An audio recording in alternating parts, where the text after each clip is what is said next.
Today I will show you a drama, fantasy, sci-fi from 2020 named The Midnight Sky. Augustine, an aging man with a terminal illness, is left behind at an observatory on Earth to keep track of ventures by astronauts to find another planet capable of sustaining human life, while everyone else on the island is evacuated. He lives alone in the observatory, sleeping, drinking, and taking his meals by himself. He gives himself blood transfusions and takes medication throughout the day. Decades earlier, Augustine was giving lectures to hundreds about the planets in the universe that could potentially support life, such as K23. During the after-party, a woman approaches him to flirt. They have a few drinks together and she questions him about the validity of the book he just published about K23. Augustine wakes up in the present day and starts looking through the computer to see which missions are still active. Most of them are inactive, but one does catch his eye. Ether seems to be the last mission remaining and Augustine looks through the photos of the crew. He spots a picture of a woman he recognizes and decides to try to start contacting them. Sully, the woman in the photo, is part of a 5-person crew on Ether, and she is in charge of communication. She has a nightmare about being stranded on K23. She's pregnant and has a jovial relationship with the rest of the crew, especially Captain Ade, the father of her child. When Sully gets to her operating room, she receives an odd signal that she can't place and alerts the rest of the crew. Back on Earth, Augustine goes about his usual routine until a fire alarm starts going off in the observatory. He tracks it back to the kitchen where he extinguishes it and collapses on the floor in exhaustion. From his new vantage point, he sees a little girl crouching under the sink. He is horrified that she has been left behind. Augustine desperately tries to get in touch with someone on the radio to report the little girl, but he is unable to contact anyone. Augustine finds where the little girl has been sleeping in one of the storage units and tries to explain to her that he is not going to be able to take care of her, but she seems unable or unwilling to speak. Augustine makes the little girl dinner and afterward, she draws him a picture of a flower, an iris, and he realizes she's trying to tell him that's her name. Augustine again tries to make contact with Ether but is still unable. Iris tries to sleep with him in his room, but Augustine sets her up in a neighboring room. In the middle of the night, she comes back to Augustine's room and makes herself a little nest in the corner, and sleeps on the floor. Ether has also been having problems with communication. They haven't been able to get in touch with any other ships or anyone on Earth. They are returning from their expedition on K23 with the finding that the planet can sustain human life. Iris watches Augustine do his blood transfusions and lays down in the chair next to his to look up through the roof of the observatory and watch the stars above them. Decades earlier, a young Augustine is working in his study when the same woman from the party scolds him about not answering her calls. She is unsatisfied with his excuse of having been working, and lies to him about calling to tell him she isn't pregnant after all. She tells him that he's so consumed with his work that he's wasting his life and neglecting the people that care about him. Present-day Augustine goes outside to check on the antenna in control of his communications and finds dozens of fallen, dying birds in the snow. He recognizes this as a sign that the bad air has already reached the observatory, far sooner than it was supposed to. He realizes that the antenna that they have at the observatory isn't strong enough to contact Ether, but the one at Lake Hazen, previously a weather station, is strong enough. He tells Iris that they've got to make their way to Lake Hazen not only to get away from the encroaching bad air, but as their only hope of contacting Ether before it's too late. Augustine outfits himself in several layers of heavy clothing and does the same for Iris, providing her with goggles and a breathing apparatus that he tells her to never take off for any reason.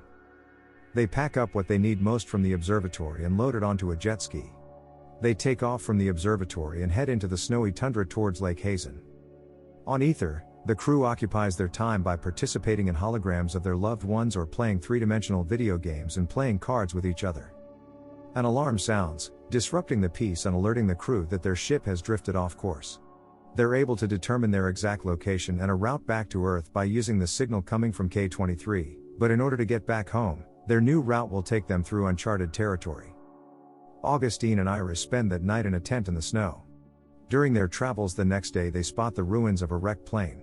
Once Augustine sees a dead boy in one of the seats outside, he tells Iris to stay put while he checks out the rest of the wreckage. Inside, he mostly finds debris, but as he starts to make his way back out, a dying man grabs his foot. The man is badly wounded and begs Augustine to save him. Outside, Iris's curiosity gets the best of her and she takes a peek at the body. She gets startled and goes to be with Augustine and the rest of the plane, but he shoos her back outside. Augustine shoots the man on the plane as he had asked him to do, putting him out of his misery. Augustine has a flashback of watching the woman from the party leave him, taking their daughter, who he had never had the opportunity to meet. On ether, Maya does an ultrasound of Sully's pregnant belly and tells her that she's going to be having a girl. She informs the rest of the crew and they immediately start trying to cook up names. While traveling on the jet ski, Iris spots a bunker in the distance and they make their way to it. Augustine checks it out and decides it will be a good place to stay overnight. He sets out their equipment and leaves the jet ski outside. Augustine watches Iris draw a picture of a woman, and he says he recognizes her. He tells Iris all the wonderful things he remembers about her, and Iris speaks for the first time, asking him if he loved her. That night, the bunker begins to flood as it sinks into the melting ice.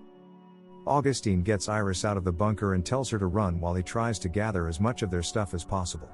He escapes the bunker just in time and tries to ride away on the jet ski, but it sinks under the ice. He tries to swim after it, but it sinks too fast and he almost runs out of air. He climbs back out of the ice and gets warmed up with Iris. They will be forced to make the rest of their journey to Lake Hazen on foot and with no supplies. Later on, Augustine gives Iris the last of their food. She seems worried, but he reassures her that there will be plenty to eat at Lake Hazen. They make their way on foot through a snowstorm, barely able to see 2 feet in front of them. Through the snow, Augustine sees wolves circling them, and he shoots at them with his shotgun. In the chaos, he loses track of Iris, and he calls for her but she doesn't speak. After searching for a while, he gives up and lays down in the snow. He sees a vision of the woman from the party standing over him, and eventually realizes that it's Iris. He takes her into his arms, grateful to have found her. The next day, they successfully arrive at Lake Hazen and immediately set to work trying to contact Ether. Sully is able to get Augustine's signal and responds. Sully tells him that they haven't been able to get a hold of NASA and asks him what's happened to Earth. As he tries to explain, their signal gets scrambled and Sully is unable to understand him. She loses the signal and an alarm starts blaring. Ether is now traveling through the uncharted section of their route and the ship is being pelted with asteroids. Serious damage is done to the ship, and their communication equipment is completely destroyed. The crew assesses the damage done to the ship and decides they will have to rebuild part of their communication systems and go outside the ship to repair it.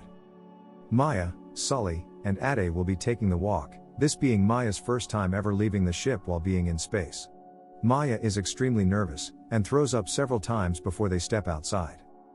Once outside the ship, everything appears to be going fine. They make the necessary repairs to the communication system and begin making their way back inside. Before they can make it, the ship is again assaulted by asteroids. Once they subside, the crew makes sure everyone is okay.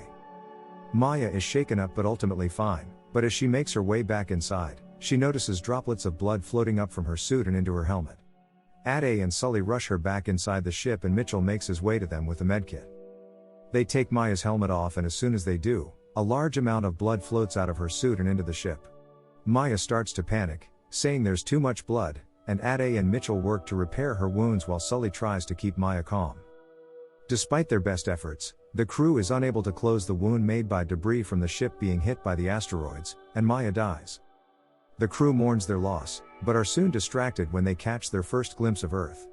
They are horrified to see that it looks lifeless and covered in radiation. Ether gets back in contact with Augustine and he explains that they won't be able to land back on Earth. He tells them that he's the only one left and that everyone else has been evacuated. He tells them that there are no other active missions, and they are the only ones left. The crew is devastated that they won't be able to return home and that their only option for leaving the ship is to turn around and make their way back to K-23. Tom makes it clear that he isn't going back to K-23, and that he has to find out what happened to his family. He asks Ade for permission to take one of the re-entry pods back to Earth, so he can try to find his wife and kids, and Ade allows him.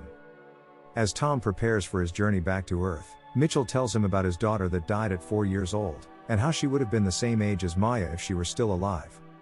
Mitchell asks if he can go back to Earth with Tom so he can return Maya's body, and Tom agrees. Mitchell and Tom say goodbye to Sully and Ade and take the re-entry pod back to Earth. Sully reaches out to Augustine to update him on what has happened with everyone in the crew and that they plan to return to K-23. Sully tells Augustine that she's always been a big fan of his work and is disappointed that she'll never get to meet him. He asks her for her name and she tells him her name is Iris. Augustine asks her to describe K-23 to him and as she does, He decides not to tell her that he is her father that she never met. The little girl Iris that Augustine was seeing was a hallucination all along. Ether enters a communication blackout zone and they lose the signal. Ade and Sully are the last people left and they make their way back to K23 to potentially rebuild the civilization. Thank you for watching. If you'd like to see more videos like this,